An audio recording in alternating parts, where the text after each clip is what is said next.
Good morning বন্ধুরা, আজ হলো 28 সেপ্টেম্বর রবিবার। আজকের সকালের শ্রীভূমি শিলচর হাইলাকান্দি আসাম তথা দেশ বিদেশের গুরুত্বপূর্ণ বিশেষ বিশেষ খবরগুলি হলো: দক্ষিণে পুজোর সরকারি অনুদান বন্টন মন্ত্রী কৃষ্ণেন্দুর, পুজোয় আইন শৃঙ্খলা বজায় রাখতে পদক্ষেপ গ্রহণ পুলিশের, নিয়োগ পরীক্ষার ফলাফল প্রকাশের দিন ঘোষণা মুখ্যমন্ত্রীর, বিটিসিতে চলবে না বুলডোজার ঘোষণা হাগ্রামা মহিলারীর, ভোটার তালিকায় দ্বৈত নাম, উত্তরাখণ্ড নির্বাচন কমিশনকে 2 লক্ষ টাকা জরিমানা সুপ্রিম কোর্টের। আজ এশিয়া কাপের ফাইনালে পাকিস্তানের মুখোমুখি ভারত, টিম ইন্ডিয়ার চিন্তা দলের বোলিং ও ফিল্ডিং। এবং সর্বশেষ খবরটি হলো, রাজনৈতিক মিছিল পরিণত হলো মৃত্যু মিছিলে, বিজয়ের জনসভায় মৃত্যু মিছিল, পদপিষ্ট হয়ে প্রাণ গেল 38 জনের, উদ্বিগ্ন নরেন্দ্র মোদী। এবারে শুনুন বিস্তারিত খবর। বাঙালির সবচেয়ে বড় উৎসব দুর্গাপূজাতেও দরাজহস্ত, মুখ্যমন্ত্রীর ঘোষিত আর্থিক সহায়তা বন্টন শুরু। পুজোয় সরকারি আর্থিক সহায়তা পৌঁছালো দক্ষিণ করিমগঞ্জেও, উচ্ছ্বসিত উপকৃতরা। মন্ত্রী কৃষ্ণেন্দু পালের হাত ধরে পুজোর সরকারি অনুদান বন্টন নিলামবাজারে। একটিও পুজো যাতে সরকারি অনুদান থেকে বাদ না পড়ে তার জন্য সচেষ্ট বিজেপি। শনিবার দক্ষিণ করিমগঞ্জ মন্ডল বিজেপির ব্যবস্থাপনায় নিলামবাজারের পূর্ত বিভাগের কার্যালয়ে এক সভায় দুর্গাপূজার কমিটিগুলোকে সরকারি অনুদানের চেক আনুষ্ঠানিকভাবে তুলে দেন মন্ত্রী কৃষ্ণেন্দু পাল। প্রাথমিক পর্যায়ে নিলামবাজার সহ দক্ষিণ করিমগঞ্জের প্রায় 44টি পুজো কমিটির হাতে চেক তুলে দেওয়া হয়েছে। সবার শুরুতেই দুর্গোৎসবের প্রাসঙ্গিকতা নিয়ে বক্তব্য রাখতে গিয়ে মুখ্যমন্ত্রী ডক্টর হিমন্ত বিশ্ব শর্মার দরাজ হস্তের প্রশংসা কুড়ন মন্ত্রী কৃষ্ণেন্দু পাল থেকে শুরু করে বিজেপি নেত্রী রাজ্যিক মহিলা কমিশনের সদস্যা শিপ্রা গুন, দক্ষিণ করিমগঞ্জের বিধায়ক Siddique Ahmed, BJP minority development বোর্ডের চেয়ারম্যান ইকবাল হোসেন, মন্ডল কমিটির সভাপতি অভিজিৎ দাস, উপসভাপতি দীপঙ্কর দাস প্রমুখ। পরবর্তী খবরটি হলো, ভোটার তালিকায় দ্বৈত নাম, উত্তরাখণ্ড নির্বাচন কমিশনকে 2 লক্ষ টাকা জরিমানা সুপ্রিম কোর্টের। দ্বৈত ভোটার তালিকায় নাম থাকা প্রার্থীদের পঞ্চায়েত নির্বাচনে অংশগ্রহণের অনুমতি দেওয়ার জন্য জারি সার্কুলারের বৈধতা নিয়ে করা মামলায় বড় ধাক্কা খেল উত্তরাখণ্ড রাজ্য নির্বাচন কমিশন। দেশের শীর্ষ আদালত শুধু হাইকোর্টের রায়কে বহাল রাখেনি, বরং নির্বাচন কমিশনের ভূমিকার কড়া সমালোচনা করে 2 লক্ষ টাকার জরিমানাও চাপিয়েছে। উত্তরাখণ্ড হাইকোর্ট আগেই জানিয়েছিল, রাজ্য নির্বাচন কমিশনের পদক্ষেপ 2016 সালের পঞ্চায়েতি রাজ আইনের পরিপন্থী। সেই আইনে স্পষ্ট বলা আছে, একজন ব্যক্তি একাধিক স্থানে একযোগে ভোটার হিসেবে তালিকাভুক্ত হতে পারেন না। অথচ কমিশনের নির্দেশে এমন প্রার্থীদের নির্বাচনে অংশগ্রহণের অনুমতি দেওয়া হয়েছিল, যা আইনি চ্যালেঞ্জের মুখে পড়ে। হাইকোর্টের রায়কে চ্যালেঞ্জ করে সুপ্রিম কোর্টে আবেদন করেছিল নির্বাচন কমিশন, কিন্তু সেখানেও তাদের যুক্তি খারিজ হয়ে যায়। আদালত প্রশ্ন তুলে, কিভাবে আইন বিরুদ্ধ সিদ্ধান্ত নিতে পারে একটি সাংবিধানিক প্রতিষ্ঠান? এই রায় সামনে আসতেই রাজনৈতিক মহলে শুরু হয় তীব্র প্রতিক্রিয়া। কংগ্রেস সরাসরি নির্বাচন কমিশনের নিরপেক্ষতা নিয়ে প্রশ্ন তুলে তাদের অভিযোগ, কমিশন বিজেপির সঙ্গে যোগসাজশে সারা দেশে ভোট চুরির শখ করছে এবং গণতন্ত্রকে দুর্বল করছে। বিজেপি ও কমিশনের বিরুদ্ধে এই অভিযোগ ঘিরে নতুন করে বিতর্কের আবহ তৈরি হয়েছে। সুপ্রিম কোর্টের এই রায় শুধুমাত্র একটি নির্দিষ্ট সার্কুলারের বৈধতা নিয়ে নয়, বরং গোটা নির্বাচন ব্যবস্থার স্বচ্ছতা এবং ন্যায্যতার প্রশ্নেও তাৎপর্যপূর্ণ। পরবর্তী খবরটি হলো, নিয়োগ পরীক্ষার ফলাফল প্রকাশের দিন ঘোষণা মুখ্যমন্ত্রীর। কথা ছিল আগামী 10 অক্টোবর প্রায় 40,000 সরকারি পদে নিয়োগ করা হবে। বাছাই করা প্রার্থীদের হাতে তুলে দেওয়া হবে নিয়োগপত্র, কিন্তু জুবিন গর্গের মৃত্যু এবং গুয়াহাটি হাইকোর্টের হস্তক্ষেপে কিছুটা পিছিয়েছে নিয়োগ প্রক্রিয়া। তাই মুখ্যমন্ত্রীর ঘোষণা, আগামী 10 অক্টোবরের বদলে 25-26 অক্টোবর বাছাই করা প্রার্থীদের হাতে নিয়োগপত্র তুলে দেওয়া হবে। নভেম্বর মাসে সকলে কাজে যোগ দিতে পারবেন। মুখ্যমন্ত্রী শনিবার বিভিন্ন পরীক্ষার ফল প্রকাশের দিনও ঘোষণা করেছেন। সামাজিক মাধ্যমে তিনি জানান, এডিআরই তৃতীয় শ্রেণীর পরীক্ষার ফলাফল প্রকাশিত হবে আগামী 10 অক্টোবর। এডিআরই চতুর্থ শ্রেণীর পদের পরীক্ষার ফলাফল 15 অক্টোবর প্রকাশ পাবে। স্বাস্থ্য বিভাগের কারিগরি অকারিগরি সহ বিভিন্ন পদে পরীক্ষার ফলাফল প্রকাশিত হবে 12 অক্টোবর। তাছাড়া প্রাথমিক শিক্ষক নিয়োগ পরীক্ষার ফলাফল প্রকাশ করা হবে 15 থেকে 20 অক্টোবরের মধ্যে। মুখ্যমন্ত্রী বলেন, স্নাতক ও স্নাতকোত্তর পদে নিয়োগ পরীক্ষার ফলাফল প্রাথমিকের আগে প্রকাশ করা হবে, যাতে পদে ওভারল্যাপিং না হয়। প্রাথমিকের পদ যাতে দখল করতে না পারেন স্নাতক ও স্নাতকোত্তর প্রার্থীরা, তাই স্নাতক ও স্নাতকোত্তর পদে নিয়োগ পরীক্ষার ফলাফল ঘোষণা করা হবে 15 অক্টোবর। তারপর 15 থেকে 20 অক্টোবরের মধ্যে প্রকাশ করা হবে প্রাথমিকের শিক্ষক নিয়োগ পরীক্ষার ফল। তাছাড়া পুলিশের সাব ইন্সপেক্টর পদে নিয়োগ পরীক্ষার ফলাফল প্রকাশ করা হবে আগামী 10 অক্টোবরের মধ্যে, জানিয়েছেন মুখ্যমন্ত্রী।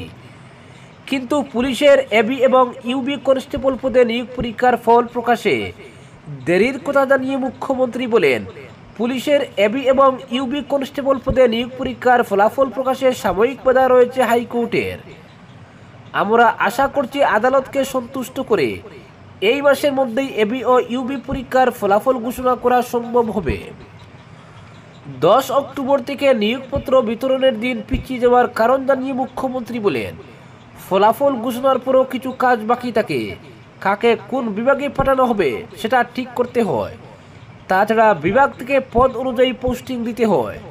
তাই 25-26 অক্টোবর বাছাই করা প্রার্থীদের হাতে নিয়োগপত্র তুলে দেওয়া হবে। গত কয়েকদিন আমরা সকলে কোনো কাজ করতে পারিনি। জুবিনের মৃত্যু আমাদের ব্যথিত করেছে, ফলে কাজ করতে পারিনি আমরা, তবে আমাদের এগোতেই হবে। তাই নিয়োগপত্র হাতে নিয়ে নভেম্বর মাসে সকলে নিশ্চিতভাবে কাজে যোগ দিতে পারবেন। পরবর্তী খবর, বিটিসিতে চলবে না বুলডোজার, বললেন হাগ্রামা মহিলারি। 5 বছর ক্ষমতার বাইরে থাকার পর ফের শাসন ক্ষমতায় ফিরে এসেছেন হাগ্রামা মহিলারি। বিটিসি নির্বাচনে অভূতপূর্ব জয় পেয়েছে হাগ্রামা মহিলারির দল বিপিএফ। নিরঙ্কুশ সংখ্যাগরিষ্ঠতা নিয়ে বিটিসির মস্তদে বসতে চলেছেন হাগ্রামা। আর এই যে উচ্ছ্বসিত হাগ্রামা কাউন্সিল গঠনের আগেই ঘোষণা করেছেন, বিটিসিতে সরকারের বুলডোজার চলবে না, হবে না উচ্ছেদ অভিযান, ভূমিহীন জনসাধারণকে দেওয়া হবে জমির পাট্টা। নির্বাচনের আগে যেসব প্রতিশ্রুতি দেওয়া হয়েছিল সব পূরণ করা হবে বলে শনিবার জানিয়েছেন হাগ্রামা মহিলারি। পরবর্তী খবর, পুজোয় আইন শৃঙ্খলা বজায় রাখতে পদক্ষেপ গ্রহণ পুলিশের। আজ মহাষষ্ঠীর দিন থেকে শুরু হচ্ছে বাঙালির শ্রেষ্ঠ উৎসব শারদীয় দুর্গোৎসব।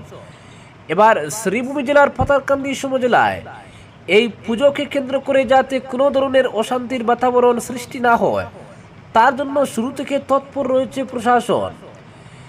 এ মর্মে শনিবার প্রশাসনিক স্তরে বেশ কিছু গুরুত্বপূর্ণ পদক্ষেপ গ্রহণ করা হয়েছে। পাতারকান্দি থানা কনফারেন্স হলে স্থানীয় বিভিন্ন পুজো কমিটির কর্মকর্তা, গ্রামরক্ষী বাহিনী ও আরক্ষী আধিকারিকদের উপস্থিতিতে এক নাগরিক সভায় গুরুত্বপূর্ণ বৈঠকে বেশ কিছু প্রস্তাব গ্রহণ করা হয়। এ মর্মে সমজেলা আরক্ষী আধিকারিক অনির্বাণ শর্মা বলেন, এবার প্রত্যেক পুজো মণ্ডপে পর্যাপ্ত পরিমাণের আলো, জেনারেটর ও সিসি ক্যামেরার ব্যবস্থা থাকতে হবে। দর্শনার্থীদের ভিড় এড়াতে মণ্ডপে মণ্ডপে প্রবেশ এবং বাহির হবার পৃথক পৃথক লাইন নির্ধারণ করে দেওয়ার ব্যবস্থা রাখতে হবে। 24 ঘন্টা অতিরিক্ত কর্মী নিয়োগের পাশাপাশি পরিচয়পত্র সহ স্বেচ্ছাসেবক নিয়োগ করতে হবে। বিদ্যুৎ সরবরাহের ব্যবস্থা সুরক্ষিত হবার পাশাপাশি অগ্নিকাণ্ড রোধে প্রতিটি মণ্ডপের সম্মুখে অগ্নি নির্বাপক সরঞ্জাম সহ বালির ব্যবস্থা রাখতে হবে। জরুরিকালীন পরিস্থিতিতে জনগণের আইনি সহায়তার জন্য বিশেষ পুলিশ কন্ট্রোল রুম থাকবে, যেখানে বড় পর্দায় কর্তব্যরত পুলিশ আধিকারিকদের ফোন নম্বর লিপিবদ্ধ থাকবে। তাছাড়া পুজোর 4 দিন ব্যস্ততম শহর এলাকায় ট্রাফিক ব্যবস্থার উপরও পুলিশ কড়া নজরদারি চালিয়ে যাওয়ার উপর একাধিক প্রস্তাব নেওয়া হয়।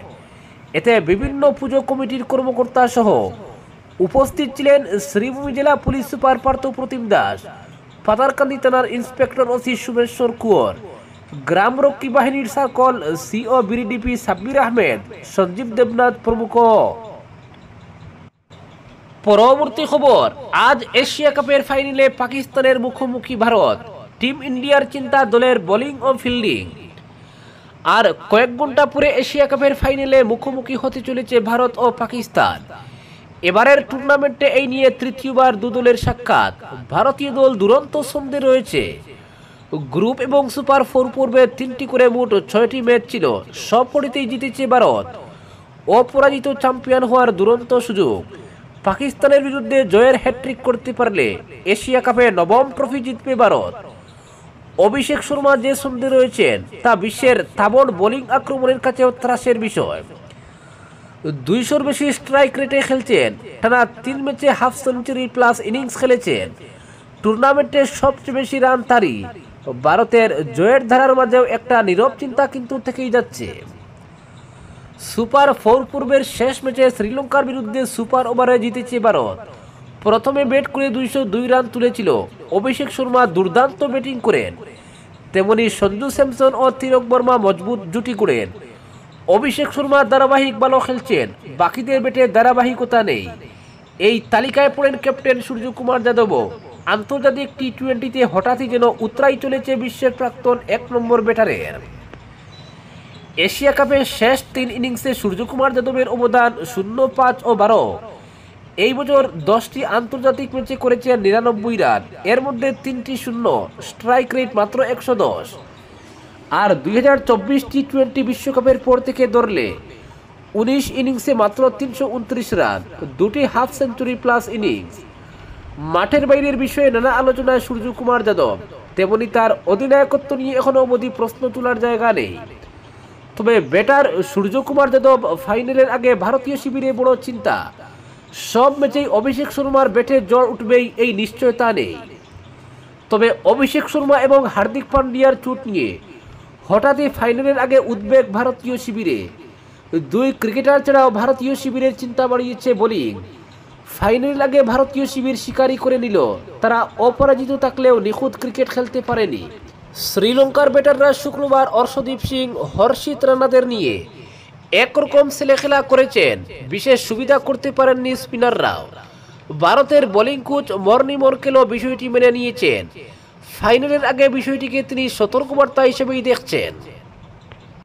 ফাইনালের সামনে পাকিস্তান, যাদের আগের 2 ম্যাচে হারিয়েছে ভারত, কিন্তু ফাইনালে লড়াইটা সহজ নয়। তার নেপথ্যে সূর্যকুমার যাদবেরই একাধিক ভুল। এশিয়া কাপে ফাইনালের সামনে পাকিস্তান, যাদের আগের 2 ম্যাচে হারিয়েছে ভারত। পরবর্তী খবরটি হলো, রাজনৈতিক মিছিল পরিণত হলো মৃত্যু মিছিলে। মাত্রাতিরিক্ত ভিড়, তারপরেই পদপিষ্টের গণনা। নিমিষে মৃত্যু হয়েছে 38 জনের, হাসপাতালে ভর্তি শতাধিক। বেশিরভাগেরই আশঙ্কাজনক পরিস্থিতি। উদ্বেগ প্রকাশ করেছেন তামিলনাড়ুর মুখ্যমন্ত্রী MK স্ট্যালিন। উদ্বেগ প্রকাশ করেন খুদ মুখ্যমন্ত্রী মোদিও। কি হয়েছে? ঘটনা তামিলনাড়ুর কারুর এলাকার। সেখানে তামিলাগা ব্যাটারি কাজাগা আম্বা টিভিকির তরফে একাধিক জনসভার আয়োজন করেছিলেন দলের প্রতিষ্ঠাতা তথা অভিনেতা তলপতি বিজয়। তার জনসভাতেই তৈরি হলো হুড়োহুড়ি। বিভিন্ন সর্বভারতীয় সংবাদ মাধ্যম সূত্রে খবর, শনিবার মাত্রাতিরিক্ত ভিড়ের কারণেই জনসভায় অসুস্থ হয়ে পড়েন বেশ কয়েকজন। মিছিল শুরু হতেই তৈরি হয় হুড়োহুড়ি, ঘটে পদপিষ্টের ঘটনা। কেউ কেউ অসুস্থ হয়ে পড়েন, কেউ আবার জ্ঞান হারান, কারণ আবার ঘটনাস্থলেই মৃত্যু হয়। ইতিমধ্যে বেশ কয়েকজনকে গুরুতর অবস্থায় হাসপাতালে ভর্তি করা হয়েছে। তামিলনাড়ুর স্বাস্থ্যমন্ত্রী MA সুব্রমণিয়ম জানিয়েছেন, এখনো পর্যন্ত 38 জনের মৃত্যু হয়েছে।